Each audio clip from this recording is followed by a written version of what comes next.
Okay, so this is my friend Brock Kirwan, and he is, well, I'm going to have him introduce himself so I don't Okay. get it wrong. Okay. Yeah. So I'm a professor of psychology and neuroscience at Brigham Young University. Okay, great. And why did you go into neuroscience, Ooh, psychology? that's a great question. I like brains actually. So I was a philosophy major. Really? Yeah.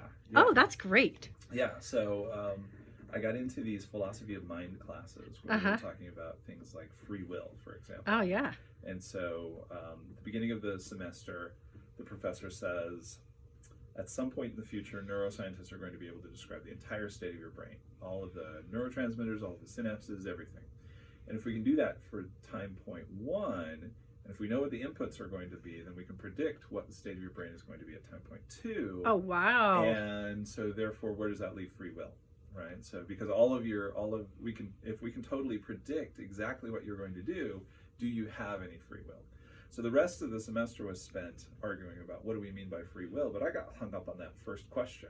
Can neuroscientists actually describe the entire state of your brain? Are we anywhere near being able to do that? So I started taking more neuro kinds of classes and discovered that theoretically, yes, we could do that, but we're nowhere close to even being able to do that. Like it takes a supercomputer to even model like a tiny part of the brain, like a cortical column, which is like 1 centimeter, or actually Mm-hmm. 1 millimeter of cortex.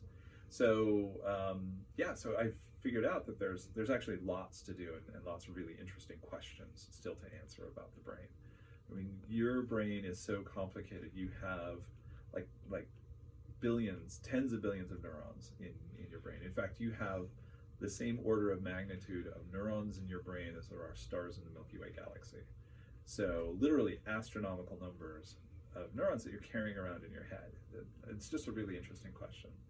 And then as an undergraduate, I got into a research lab. So I knew I wanted to do research. I kind of thought I wanted to go to grad school. And so there was a job opportunity, and I was looking for a job at the time. So I applied, and I got into this lab that was doing research with rats, actually. Uh-huh. And I was hooked.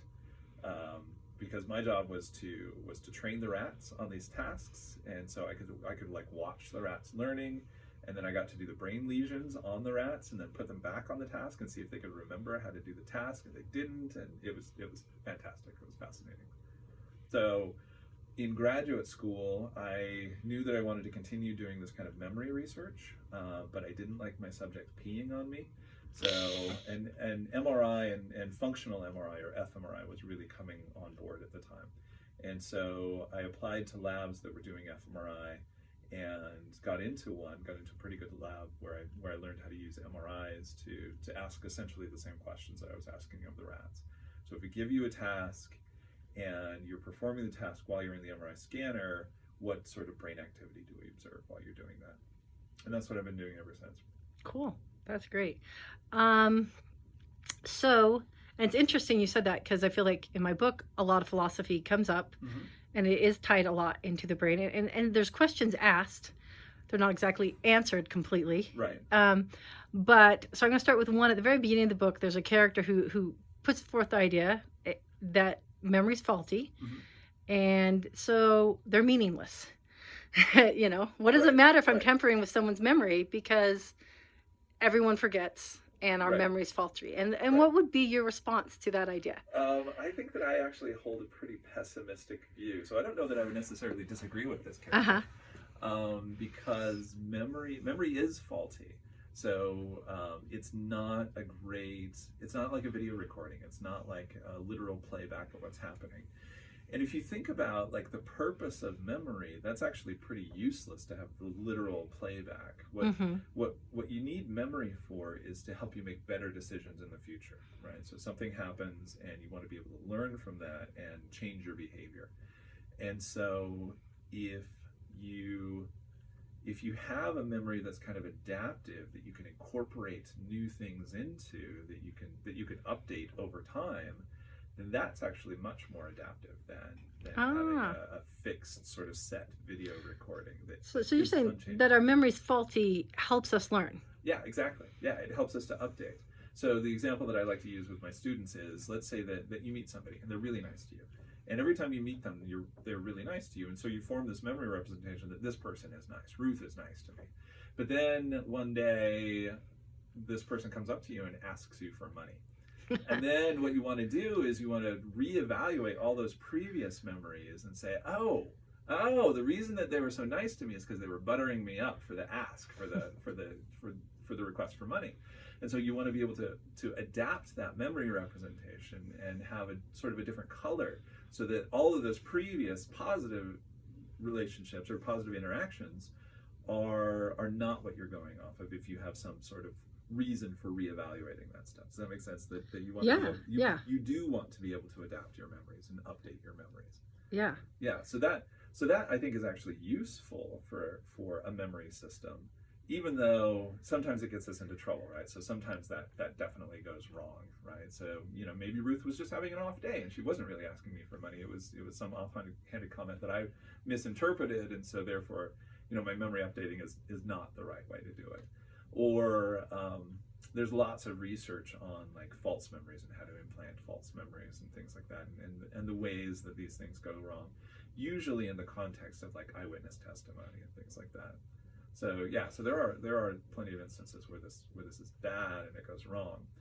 Where it goes right is when you have high confidence, for example. So particularly with like eyewitnesses, for example, if you interview somebody and you say, you give them the photo lineup or something like that, and you say, who committed this crime, who did you see do it, and they pick somebody, but they kind of say, I think it might have maybe been that guy, versus it was definitely that guy, right? Who do you want to believe? Well, legally, both of those carry the same amount of legal weight. That there was a positive identification. They don't take this confidence into account. But if you do take confidence into account, then you can tend to trust the person who is more confident than the other one. And that confidence actually tracks really well with accuracy. Oh, okay.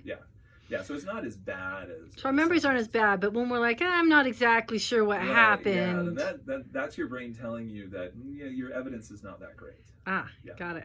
Right.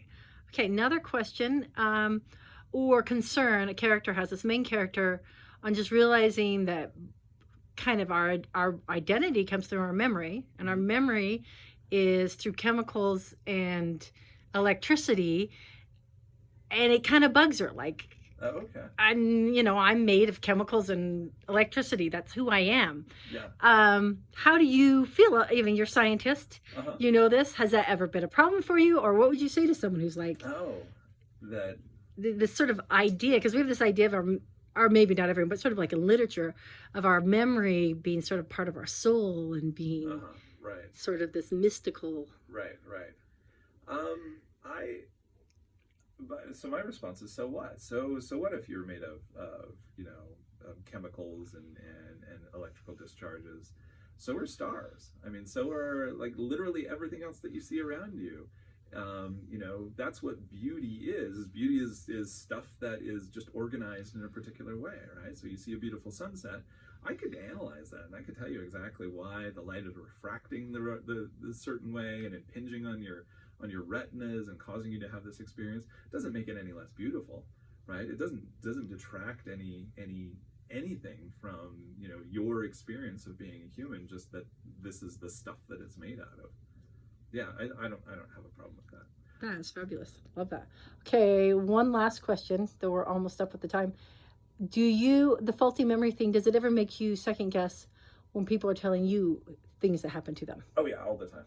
Yeah. I'm pretty pessimistic about people's memories, which is good and bad. One, it gets me out of jury duty pretty quickly. If I tell people that I'm a memory researcher and I'm familiar with the literature on false memories, then it's sort of the get out of jury duty free card. But also, it kind of drives people a little bit nuts that no, I really do believe this, and I'm a little bit skeptical of that, and say, yeah, okay, but that's just your memory, right? That's your memory, and memory is faulty.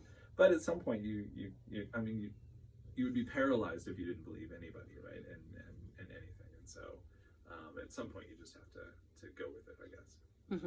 Great. Well, thank you so much. I really enjoyed this interview, and thank you.